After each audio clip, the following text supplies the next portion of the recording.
குறிஞ்சி மலரில் வழிந்த ரசத்தை உறிஞ்ச துடிக்கும் உதடு இருக்க ஓடியதென்ன பூவிதழ் மூடியதென்ன என் மனம் வாடியதென்ன ஒரு மாலையிடவும் சேலை தொடவும் வேலை பிறந்தாலும் அந்தி மாலை பொழுதில் இலை புரியும் ஆசை பிறக்காதோ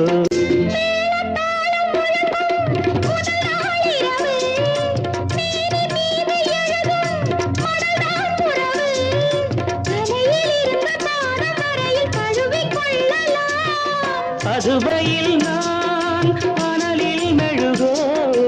அலைக்கடலில் தான் அலையும் படகோ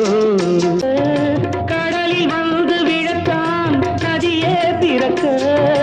இடையில் வந்து தடைகள் சொல்ல எவரும் இல்லை